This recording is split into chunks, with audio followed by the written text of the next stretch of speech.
홍수가 나면 제일 흔한 것, 제일 눈에 띄는 것, 많이 볼 수 있는 것은 물입니다. 온 천지가 물바다가 되지요. 그러나 그때 가장 귀한 것은 아직도 물입니다. 홍수, 그 많은 물이 있음에도 불구하고 마실 물이 없는 것입니다. 오늘 우리는 사랑의 홍수 시대를 살아가고 있습니다. 우리가 TV를 켜고 또 뮤직 앨범을 들어도 또 영화를 가보아도 이 사랑이라고 하는 주제가 넘쳐 흐르는 이 세상 속에 살고 있습니다. 그러나 이웃들을 한번 보십시오. 사람들은 아직도 사랑에 굶주리고 있습니다. 왜 그럴까요? 사람들은 아직도 어떤 진정한 사랑, 참된 사랑을 경험하지 못하고 있는지도 모릅니다. 신약 성경이 쓰여지던 그 당시는 소위 히람 문화권 안에, 그리스 로마 문화권 안에서 사랑을 뜻하는 여러 가지 단어들이 존재해 있었습니다. 예를 들어서 여러분이 잘 아는 에로스. 에로스는 뭡니까? 이성 간의 사랑이지. 그 다음에 필리아, 친구 간의 사랑을 말하고, 스트로게, 가족, 혈연 간의 사랑을 말하고, 이런 사랑을 뜻하는 여러 개의 단어들이 그 당시 존재해 있었습니다. 그런데 성경이, 신약 성경이 기록될 때 이 에로스라고 하는 단어는 한 번도 쓰인 적이 없습니다. 성경에 보면 에로스라는 단어가 없어요. 필리아, 친구 간의 사랑은 조금 나옵니다. 다윗과 요나단을 통해서 사랑을 맺었다. 이건 필리아라고 써 있습니다. 스트로게, 가족 간의 사랑도 가끔 나와요. 참된 사랑, 하나님이 우리에게 보여주고 싶어 하시는 그 사랑, 그 사랑을 표현하기 위해서 신약 성경의 기자들은 그 당시에 사장되어 있던 단어, 죽어있던 단어, 사람들이 일반적으로 보편적으로 쓰지 않았던, 죽어있었던 사어라고 할 수 있었던 단어 하나를 찾아냈습니다. 그래서 그 단어를 재성시켜서 신약 성경, 구약 성경에 쓰기 시작을 했습니다. 그 단어가 아가페라는 단어입니다. 아가페, 하나님의 절대적인 사랑을 뜻하겠죠. 오늘 본문이 포함되어 있는 요한 1서에 보면 이 아가페라고 하는 단어가 동사형, 동사로 아가파오라고 하는 단어로 28번, 명사로 18번 등장하고 있습니다. 아가페 사랑은 한마디로 말하면 주는 사랑, 희생적인 사랑이죠.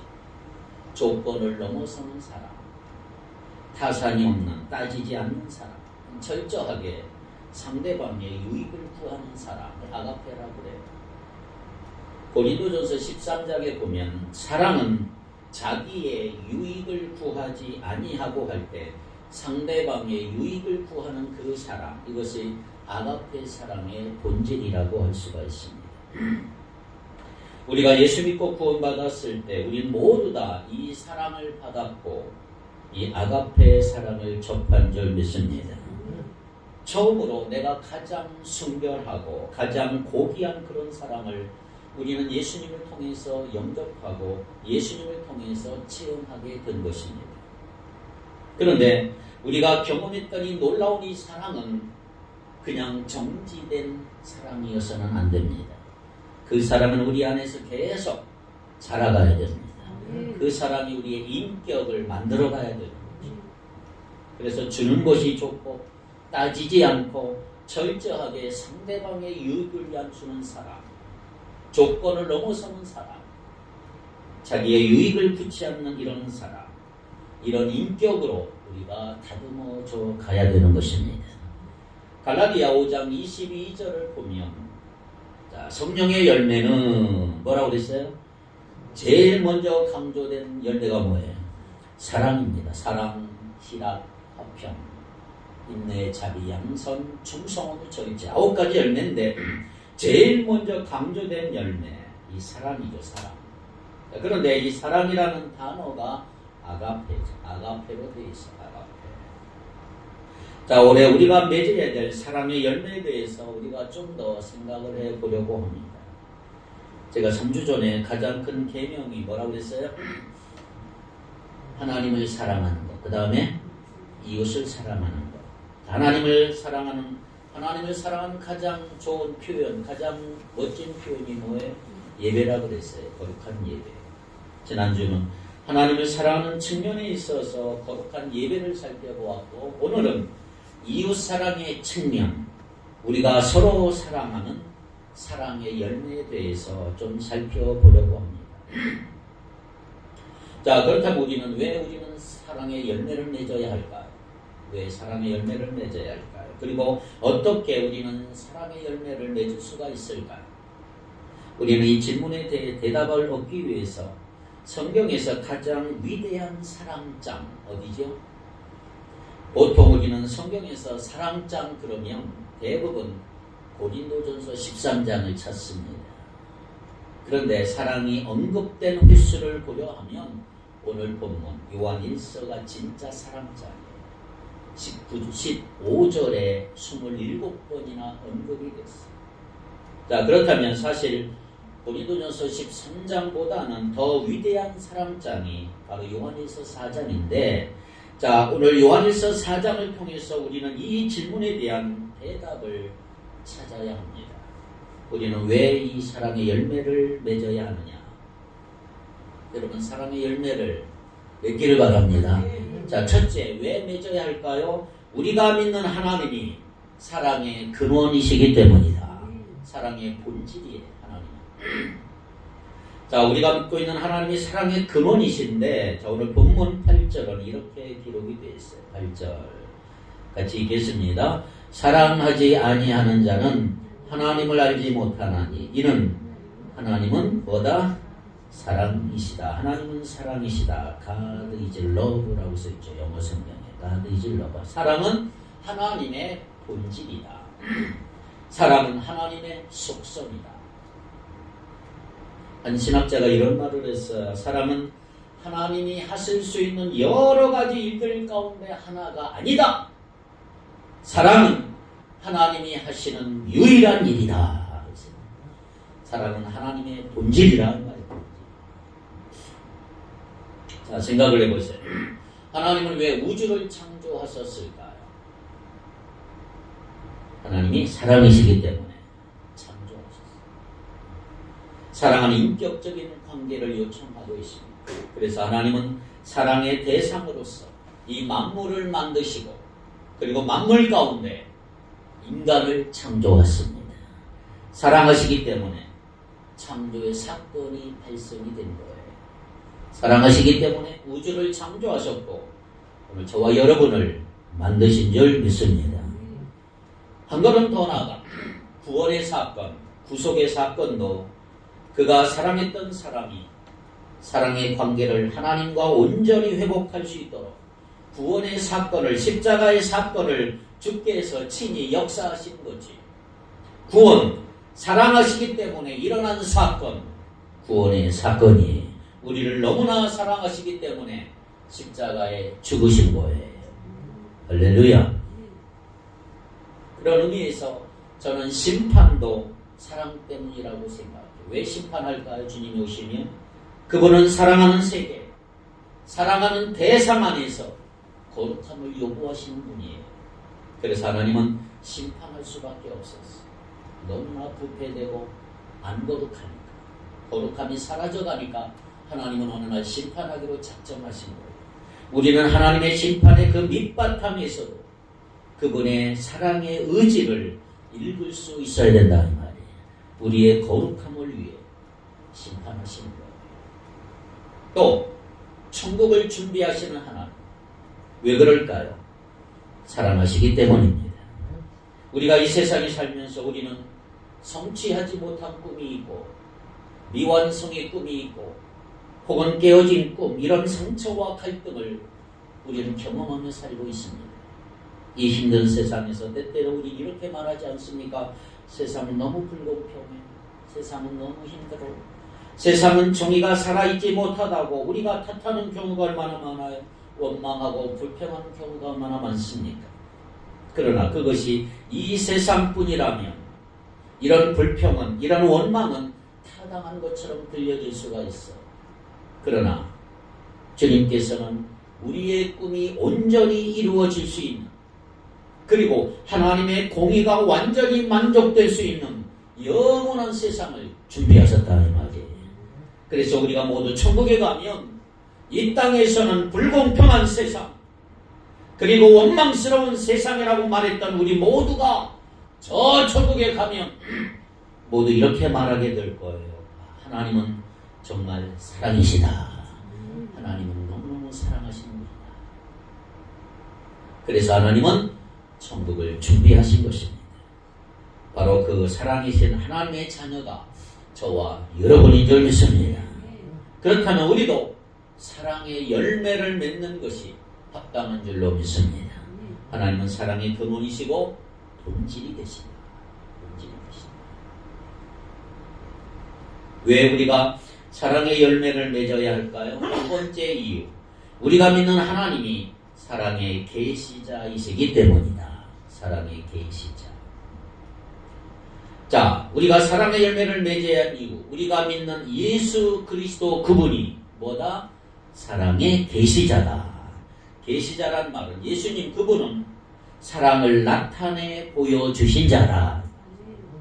사랑을 나타내 우리에게 하나님은 예수님을 우리에게 보내주셔서 하나님의 그 놀라운 사랑을 예수님을 통해서 나타내 드러내 보이셨어요. 이런 게 사랑이다.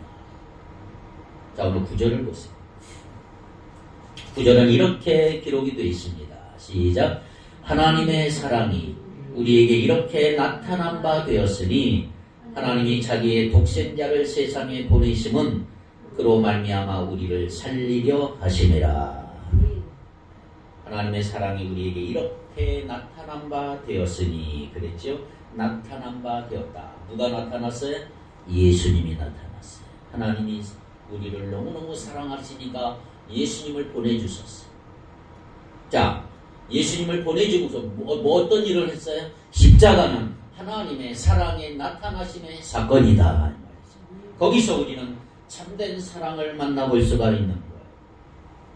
하나님의 하나밖에 없는 외아들 예수 그리스도를 저와 여러분에게 내어주셨다 이 말이에요. 나타내 주셨단 말이에요. 우리를 구원해 주시기 외아들을 내어주신 사람, 가장 귀한 것을 아주 자격 없는 우리를 위해 내어주셨다. 나타내 주셨다는 거죠.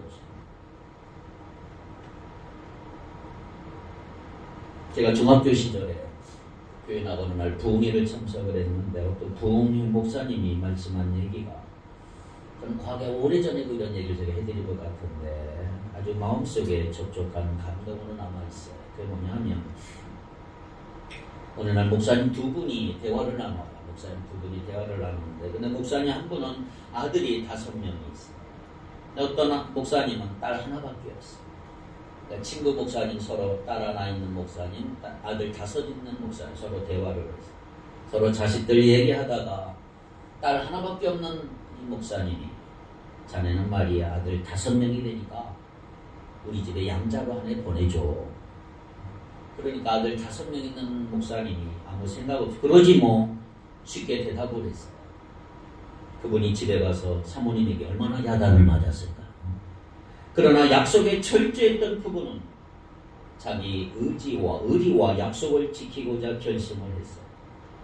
그 집에 가서 5 아들, 누워있는 5 아들을 보고 어떤 아들을 양자로 친구에게 보낼 것인가 고민하기 시작했습니다. 장남. 장남은 안 돼. 장남은 상속자네.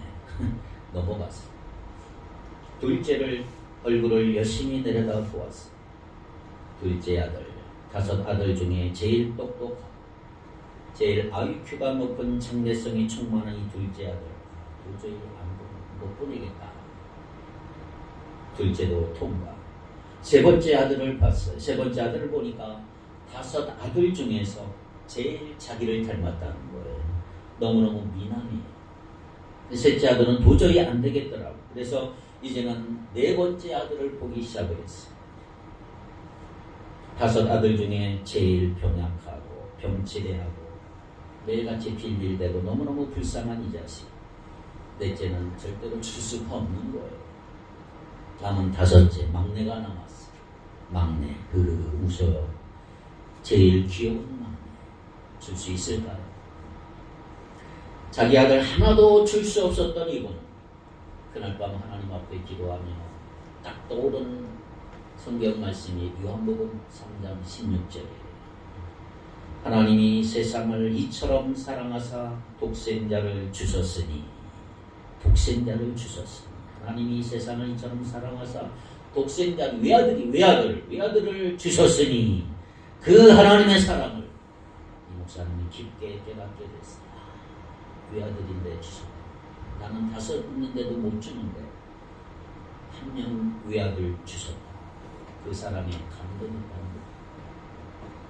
외아들 되시는 예수 그리스도 우리를 살리시기 위해서 자진해서 스스로 그의 목숨을 십자가에 내어 주신 것입니다.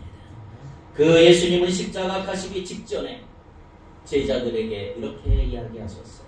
요한복음 13장 34절 35절을 봅니다.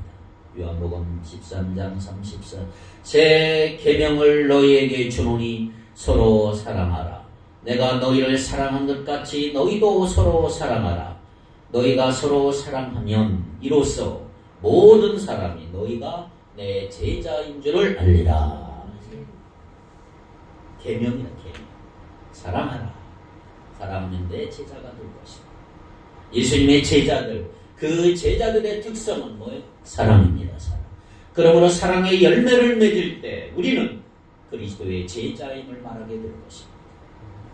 왜 우리가 사랑의 열매를 맺어야 하느냐? 그것은 우리가 믿는 예수 그리스도 그분이 사랑의 계시자이시기 때문에 우리를 위해 사랑을 나타내 보여주셨기 때문이다. 믿습니까? 세 번째, 우리가 사랑의 열매를 맺어야 하는 이유.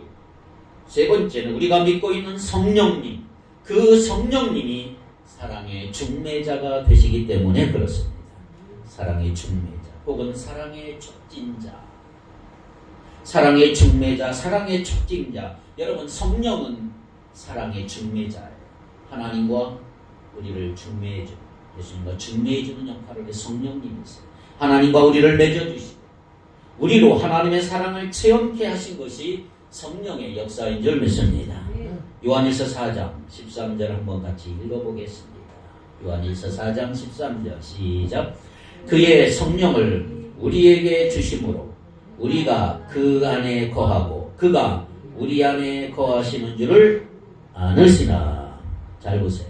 그의 성령을 우리에게 주심으로 우리가 그 안에 거하고 그가 우리 안에 거하시는 줄을 아느니라.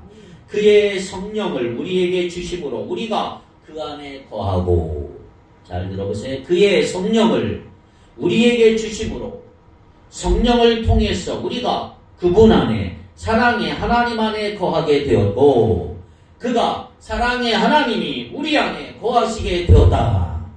성경은 이렇게 가르치고 있는 거예요. 성령님이 우리로 하나님의 사랑을 체험케 하시려고 우리로 하나님 앞에 가게 한 사랑의 중매자였다. 이게 성령님의 역사입니다. 그러니까 우리가 하나님 앞에 가려면 성령님이 계셔야 돼요. 여러분이 중매한다는 게 얼마나 중요한지 몰라요. 중매에 잘나서 중매에 잘 만나서 일생을 행복하게 사는 분도 있고 중매에 잘못 만나서 굉장히 이상한 일, 어려운 일 당한 사람도 많이 있어요. 오래전에 이런 얘기 들었는데 약 30년 전 정도 된 것 같아요. 호주의 얘기인데 어떤 형제 한 분이 어떤 자매를 너무너무 좋아해서 프로포즈하고 사랑을 고백하는데 이 자매 쪽에서는 반응이 별로 없는 거예요. 그래서 이분이 결심을 했어. 하루 한 번씩 편지를 쓰자. 열심히 편지를. 그래서 하루 한 번씩 사랑의 고백 편지를 쓰는 거예요. 한 30년 전 되니까 이 핸드폰도 없고 SNS도 없고 그런 시대에 편지는 쓰고 일주일이면 이 자매는 7통의 편지를 받을 거 아니에요. 7통의 편지를 받는데 그런데도 이 자매는 반응이 별로 없는 거예요. 그래서 이제는 더 독한 결심을 했어요. 내가 하루에 3번씩 편지를 쓰자. 그래서 하루에 3번씩 러브레터를 썼어요. 하루에 3번씩 편지를 써요. 그러니 이 자매가 편지를 얼마나 많이 받습니까? 드디어 이 자매는 감동을 받고 마음이 문을 열었어요. 결론적으로 어떤 사건이 일어났느냐? 이 자매가 결혼을 했는데 편지 배달한 우체부하고 결혼을 한다는 거죠. 중간에 전달한 사람하고 어떻게 된 거예요? 어쨌든 중매한다는 것이 중요한 것인데 성령님이 사랑의 중매자 혹은 사랑의 촉진자가 되시는 줄 믿습니다. 그렇습니다. 성령으로 말미암아 우리는 하나님의 사랑을 체험하게 되었다. 성령으로 말미암아 하나님의 사랑이 우리 안에 부어졌다. 그 성령님은 지금도 사랑할 수 있는 에너지와 능력을 우리에게 공급하시는 줄 믿습니다. 디모데후서 1장 7절. 하나님이 우리에게 주신 것은 두려워하는 마음이 아니요. 그 다음에 시작. 오직 능력과 사랑과 절제하는 마음이니. 자, 하나님 우리에게 주신 것은 두려워하는 마음이 아니고 오직 능력과 사랑과 근신하는 절제하는 마음이다. 이렇게 번역이 됐는데 원래 헬라어 번역은 이거예요. 오직 능력의 영과 사랑의 영과 근신의 영을 주셨다. 영을 주신다. 여러분, 성령은 사랑의 영이에요. 그분은 우리 안에 사랑할 수 있는 능력을 지금도 공급하시는 줄 믿습니다. 그렇다면 우리가 사랑할 수 없다. 이건 핑계입니다. 핑계. 우리는 사랑할 수 있습니다. 그리고 사랑해야 합니다. 여기에 우리가 사랑의 열매를 맺어야 할 이유가 있는 거예요. 자, 그렇다면 더 중요한 질문은 이거예요. 우리는 어떻게 그러면 사랑의 열매를 맺을 수가 있을까요? 사랑의 열매를 맺는다는 것이 무슨 뜻일까? 사랑의 열매라고 하는 것, 내 입으로 하나님 사랑합니다라 하나님을 향한 고백에서 끝나서는 안 되는 거예요. 그 고백도 중요하지만 어떤 사람은 하나님 사랑해요, 찬양해요, 거기서 끝나도 안 되는 거예요. 그 사랑은 구체적인 어떤 이웃을 향해서 나타내지 않으면 안 된다 이 말이에요. 그래서 요한일서 4장의 결론을 여러분 아십니까? 요한일서 4장의 결론은 마지막 21절이에요. 4장 21절을 다 같이 크게 한번 읽겠습니다. 시작. 우리가 이 계명을 주께 받았나니 하나님을 사랑하는 자는 또한 그 형제를 사랑할지니라. 우리가 이 계명을 주께 받았나니 하나님을 사랑하는 자 또한 누구를 사랑할지라? 형제를 사랑할지라. 자, 이 이야기 전개가 어떻게 전개됐어요? 잘 보세요. 자, 우선 하나님은 뭐다? 사랑이시다. 사랑의 본질이 있어요. 그런데 사랑이신 하나님의 그 사랑은 누구를 통해서 나타났어요? 예수님을 통해서 나타났어요. 어디서 제일 잘 나타났어요? 십자가에서 죽으심으로 나타났어요. 그리고 그 사랑은 누구를 통해서 누구로 말미암아 우리에게 전달이 됐다고요? 성령으로 말미암아. 중매자이신 성령으로 말미암아 우리에게 사랑이 나타났다. 그래서 우리는 그 사랑을 체험하고 또 그 하나님의 사랑이 우리 안에 영원히 거하게 된 줄 믿습니다. 그렇다면 내 안에 그 하나님의 사랑이 있다면 이제 그 사랑은 누구에게 나타나야 될까요? 형제를 사랑할지니라. 형제 사랑으로 우리의 사랑이 나타나야 된다. 이게 결론인 거죠. 할렐루야. 오래전에 가출한 딸에 대한 엄마의 감동적인 이야기 한번 들어보세요. 1990년도 미국의 캘리포니아 LA에서 실제 일어난 사건인데 한 10대 소녀가 가출을 해서 마약을 하고 나쁜 친구들과 어울려 아주 문란한 생활을 하게 됐어요. 소녀의 어머니는 딸의 연락처를 알아내려고 갖은 노력을 다 했죠. 그러던 중에 누군가로부터 자기 딸을 목격했다는 말을 듣게 됐어요. 로스앤젤레스 어느 지역에 매춘부 노릇을 한다.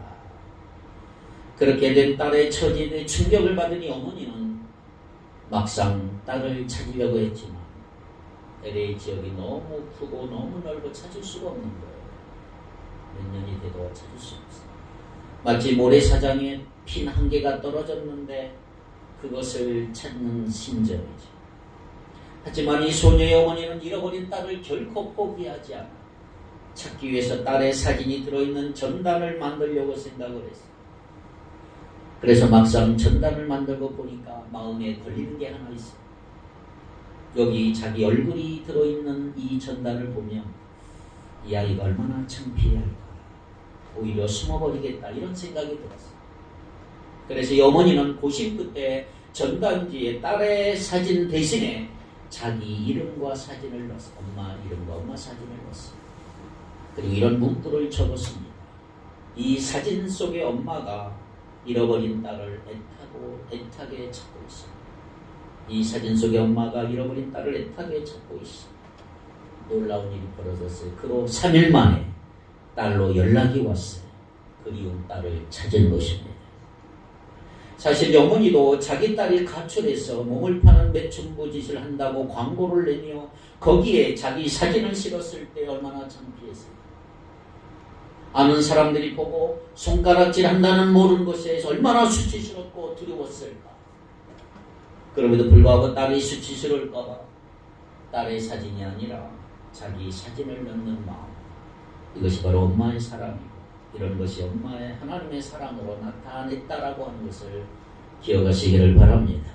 무너져도 내가 무너지는 것이 낫고, 창피를 당해도 내가 창피를 당하는 것이 낫고, 해를 당해도 내가 당한 것이 낫다고 하는 것이 사랑이에요.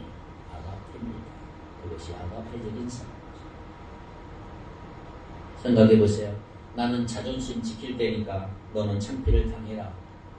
이게 어떻게 사랑일 수가 있을까? 우리가 누군가를 사랑한다고 할 때 사실 아무리 사랑해도 자기 외압을 줄 수 있을까요? 또 하나 중요한 것은 순종의식이에요. 다시 한번 21절 마지막 구절을 보세요. 우리가 이 뭐라 그랬어요? 이 계명을 주께 받았나니. 이 계명이, 이 명령이 계명이다. 이건 계명이란 계명이다. 이것은 가장 중요한 계명이라고 하는 거죠. 주님이 말씀하신 그 많은 명령과 교훈에서 가장 중요한 계명, 이 계명을 주께 받았나니. 여러분, 명령은 순종을 요구하는 거예요. 그것이 명령의 본질이죠. 명령했는데 순종하지 않으면 어떻게 될까? 따라서 이것이 주님의 명령이라면, 내 사랑하는 주님의 명령이라면 나는 마땅히 순종해야 마땅한 줄 믿습니다. 순종하고 살아야지. 이제 순종하고 살아야지. 이런 순종의 의식이 나에게 얼마나 있는지 다시 한번 살펴보셔야 합니다. 나는 얼마나 순종하며 사는가? 내가 정말 하나님의 말씀을 얼마나 순종하며 사는가? 그런 결단이 있고 그런 의지를 가지고 그리스도인으로서 이 땅에 살고 있다면 사랑하라는 주님의 말씀 앞에, 이 명령 앞에 순종해야 될 줄 믿습니다. 서로 사랑합니다. 자, 4장 11절 다시 한번 읽겠습니다. 요한에서 4장 11절 시작. 사랑하는 자들아, 하나님이 같이 우리를 사랑하셨은즉 우리도 서로 사랑하는 것이 마땅하도다. 마땅하도다. 매우 강력하게 강조된 단어가 마땅하다. 그렇습니다. 우리는 사랑하는 것이 마땅하다. 그것이 의무요. 사랑은 의무란 말이에요. 그것은 우리에게 순종을 요구하는 거예요. 그렇다면 우리가 순종하는 과정에서 뭐가 필요할까요? 순종할 때 뭐가 중요합니까? 수고가 필요해요. 희생이 필요한 거예요. 사랑은 수고를 요구합니다. 우리가 사랑하기를 원하지만 사랑하는 마음 우리 속에 다 있잖아요. 그래서 우리가 교회 나가고 예수 믿는데 사랑해야 되겠다 이런 마음이 왜 없겠어요? 그런 마음은 다 있어요. 그런데 우리 삶 속에서 왜 사랑의 열매가 맺혀지지 않을까요? 사랑의 수고를 하지 않기 때문입니다. 희생이 없기 때문이죠. 바울은 데살로니가 성도들을 칭찬할 때 그들의 뭘 칭찬했어요? 사랑의 수고. 내가 너희들 사랑의 수고가 있다는 거 안다. 데살로니가 교회 성도를 칭찬했어. 믿음의 역사, 사랑의 수고 칭찬했어. 사랑의 수고, 우리의 사랑이 열매를 맺으려면 반드시 수고라고 하는 과정이 필요한 거예요. 희생이 필요한 거예요. 그런데 우리는 열매를 원하지만 수고라고 하는 과정을 원하지 않아요. 이게 우리의 약점인 거예요. 하나님은 뭘 보시는지 아세요? 우리가 얼마나 희생했느냐, 얼마나 땀을 흘렸느냐, 얼마나 많은 사람을 섬겼느냐, 사랑했느냐, 그거 보신다는 말이에요. 얼마나 수고하고 희생했느냐 말. 그런데 여러분, 내가 사랑을 실천하고 희생하고 수고할 때는 나에게 손해가 올 수도 있어. 진짜 사랑은 그럴 수 있다 이 말이에요. 그런데 어떻게 하든 요리조리 피하고 하고 싶은 것만 하고 하기 싫은 것은 안 하는 것, 이건 진짜 사랑이 아니에요. 우리가 잘하더라도 칭찬과 격려를 항상 받는 게 아니에요. 오히려 오해받을 수 있고 억울하게 비난받을 수 있어요. 창피와 모욕을 당할 수 있어요. 그러나 내가 하나님의 사랑을 받아서 그 사랑과 은혜를 안다면 멈출 수 없는 거예요. 예수님이 우리에게 보여준 그 사랑을 알기 때문에, 그 사랑과 은혜를 알기 때문에 사랑할 수 있는 거지요. 혹시 신앙생활 내가 오래 했지만 별로 믿음이 성장하지 않는다라고 한번 생각해 보세요. 신앙생활에 별로 기쁨이나 평안이 없어요. 왜요? 가장 큰 원인, 자기 희생이 없는 신앙생활이기 때문에, 자기 수고가 없었어요. 올해 오늘 우리가 사랑해야 될 사람들이 너무 많아요. 또 사랑해야 할 일들이 너무 많아요. 사랑을 표현해야 될 여러 가지 영역들이 많아요. 그러나 저는 가장 중요하게 사랑을 표현할 수 있는 방법들이 있다면 저는 그것이 복음을 전하는 것이다. 형제를 사랑하라 그러잖아요. 복음을 전하는 것, 복음을 전해서 내 주변의 이웃들이 예수 믿고 구원을 받아서 하나님의 자녀가 되는 것, 이것보다 이웃사랑의 좋은 방법이 어디 있겠습니까? 그러면 수고를 좀 하셔야 돼요. 희생이 필요합니다. 수고를 해야 열매를 다음 주일부터 딸 수가 있는 거예요. 할렐루야. 오래전에 본 영화 신들러 리스크라는 영화가 여러분 보셨죠? 신들러 리스크. 2차 세계대전 때 나치로부터 유대인들을 구해준 오스카 신들러라고 하는 사람의 이야기죠.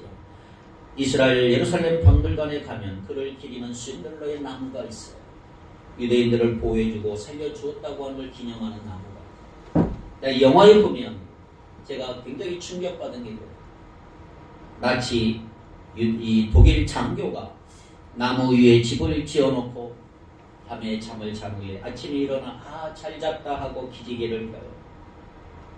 그리고는 오늘도 몸 좀 풀어볼까 총을 가지고 나와요. 그리고 저 아래 걸어가고 있는 유대인 포로들을 한 명씩 쏴죽여요.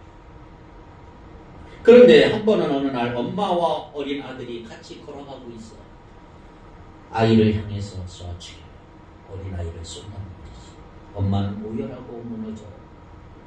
그 장교는 아무 일 없다는 듯이 야, 몸 잘 풀었네 하고 숙소로 들어가요.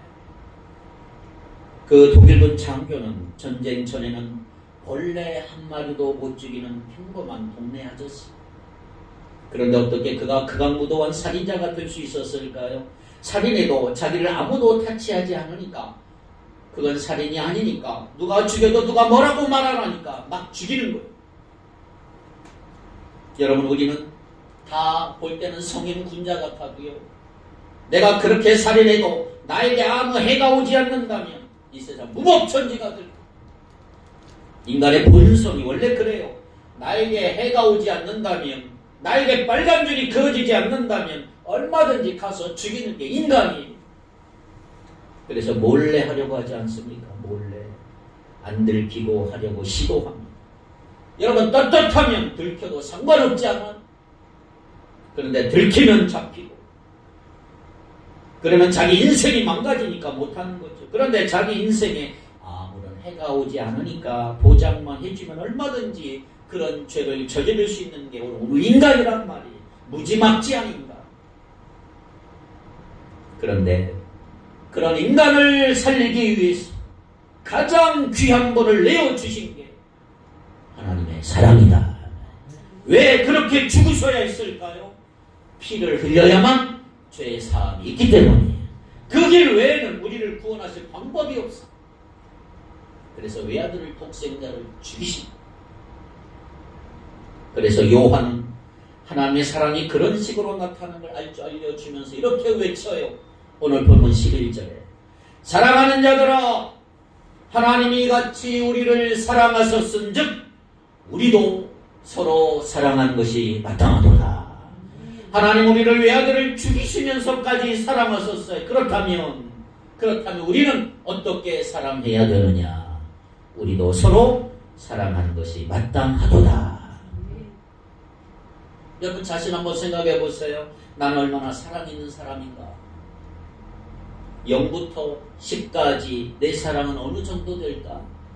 IQ는 많이 따지는데 이젠 사랑 지수를 좀 따지셔야 돼. 난 얼마나 사랑한다. 나는 사랑이 얼마나 되는가? 0부터 10까지. 예수님은 진짜 사랑을 이렇게 알려주셨어. 여러분 오늘 한번 살펴보길 바랍니다. 마태복음 5장 43절부터 48절 세번역 성경인데 한번 쭉 읽고 마치겠습니다. 예수님의 진짜 사랑 시작.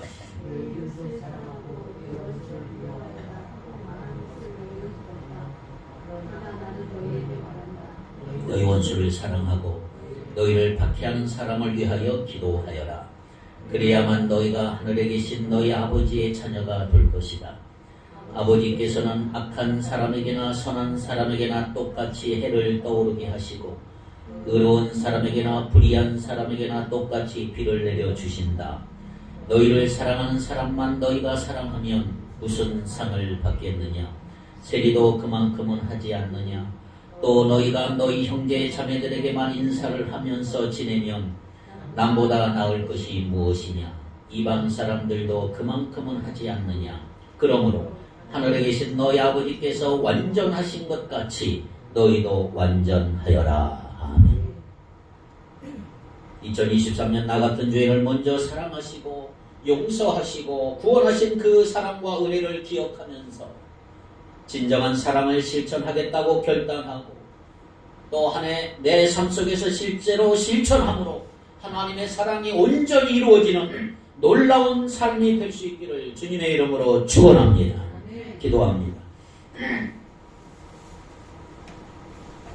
사랑의 본질이신 거룩하신 하나님, 새로운 2023년을 살아가는 우리가 서로 사랑하며 섬기며 살기를 원합니다.